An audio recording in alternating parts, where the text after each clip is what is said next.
નમસ્કાર મિત્રો, સ્વાગત છે તમારું આપ સૌની શેરી ચેનલ ગુજરાતી સાહિત્ય વિદ નિકુંજ યુટ્યુબ ચેનલમાં. હું નિકુંજ પરમાર આપ સૌનું દિલથી આજના વિડીયોમાં સ્વાગત કરું છું. મિત્રો, આજના વિડીયોમાં આપણે ચર્ચા કરવાના છીએ પેન્શન ધારકોને સરકારી કર્મચારીઓ માટે આવ્યા સમાચાર. પેન્શન એ પગારમાં થશે બમણો વધારો, સરકારે લીધો મહત્વપૂર્ણ નિર્ણય.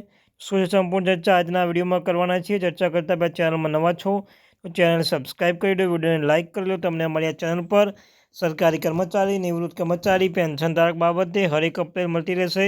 તો આપણી આ ચેનલ એટલે ગુજરાતી સાહિત્ય વિદ નિકુંજ ચેનલને સબસ્ક્રાઈબ કરી લેજો મિત્રો.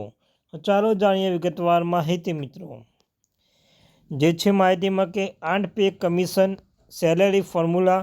જો તમે કેન્દ્ર સરકારના કર્મચારી છો તો તમારા માટે, તમારા પરિવાર કે કોઈ સરકારી નોકરી કરે છે તો તમારા માટે આ સમાચાર ખૂબ જ જાણવા જોઈએ. એ ખૂબ જ ઉપયોગી બનશે મિત્રો. તાજેતરમાં કેન્દ્ર સરકારે 8મા પગાર પંચ તેમના નિયમ શરતોમાં TORને લાગુ કર્યું હતું. સરકાર તરફથી નવા પગાર પંચની કમિટી આગામી 18 મહિનાના રિપોર્ટ આપી શકે છે. પરંતુ કર્મચારીઓ માટે સૌથી મોટો સવાલ એ છે કે 8મો પગાર પંચ લાગુ થયા બાદ પગાર કેટલો વધી જશે. આ સવાલનો જવાબ આપવા માટે સંપૂર્ણ ગણતરી કરવાની રહેશે મિત્રો. પહેલાં આપણે વાત કરી લઈએ નવા પગાર પંચ બાદ કેટલો પગાર વધારો થશે. તો કર્મચારી પસંદગી કમિટી SSCના તરફથી ભરતી થનાર લેવલ 1ના કર્મચારી MTHS, CHSL, CGL, CPO અને અલગ અલગ વિભાગના કર્મચારી જાણવા માટે ઉત્સુક રહે છે કે તેનું નવું પગાર પંચ લાગુ થયા બાદ પગાર કેટલો વધશે. 8મા પગાર પંચ ફાઇનલ રિપોર્ટ 2027માં આવવાનો આશા છે, પરંતુ 1 જાન્યુઆરી 2026થી પ્રભાવી માનવામાં આવશે. પ્રોફેસર પુલક ઘોષ પાર્ટ ટાઈમ મેમ્બર અને પંકજ જૈન તેના સભ્ય સેક્રેટરી છે. તો આવો જાણીએ નવું પગાર પંચ લાગુ થયા પર કર્મચારી પગાર સ્ટ્રક્ચરમાં કયા પ્રકારના ફેરફાર થવાની આશા છે મિત્રો. તો સંપૂર્ણ વાત કરવાના છીએ. ચર્ચા કરવા ચેનલ નવો ચેનલ સબસ્ક્રાઈબ અવશ્ય કરી લેજો મિત્રો. તો હાલમાં લેવલ 1માં મૂળ પગાર 18,000 પ્રતિ માસ છે. 8મો પગાર પંચ હેઠળ પગાર વધારો કેટલો થશે આ સમજાતા પહેલાં 7મા પગાર પંચ હેઠળ SSC લેવલ 1ના કર્મચારીઓ માટે પગાર માળખું સમજવું મહત્વપૂર્ણ છે. SSC મંત્રાલય વિવિધ વિભાગો અને ક્ષેત્રીય કર્મચારીઓ માટે લાખો કર્મચારીઓની ભરતી કરે છે.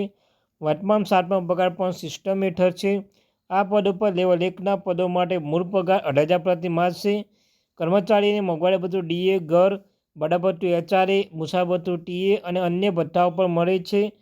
તો મિત્રો, અને જે ભથ્થાઓ મળે છે તે ભથ્થાઓ પણ વાત કરવાના છીએ. સાથે સાથે 8મા પગાર પંચ લેવલ 1ના જે બેઝિક સેલરી છે મિત્રો, તેમાં 7મા પગાર પંચ જે કર્મચારી 18,000 રૂપિયા બેઝિક પગાર મળી રહ્યો છે, તેમાં નવા પગાર પંચની ભલામણ લાગુ થયા બાદ અને સેલરી રિવાઇઝ કર્યા બાદ બેઝિક પે 18,000 રૂપિયા 1.92 બરાબર 34,560 રૂપિયા હોવાની આશા છે. ફિટમેન્ટ ફેક્ટર 1.92 લાગુ થયા પર લેવલ 1 વાળા કર્મચારીની બેઝિક પે 34,560 રૂપિયા થશે. તેમાં ફેરફાર થવાની અસર પર પગાર પડશે. 34,560 રૂપિયાનો બેઝિક પગાર ભથ્થાની ગણતરી અલગથી કરવામાં આવશે. અને નવા પગાર પંચ ભથ્થું કેટલું હશે.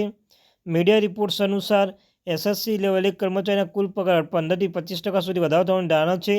આ વધારો મોંઘવારી ભથ્થું DA મચ 8મા પગાર પંચ CPCની ભલામણ પર આધારિત રહેશે.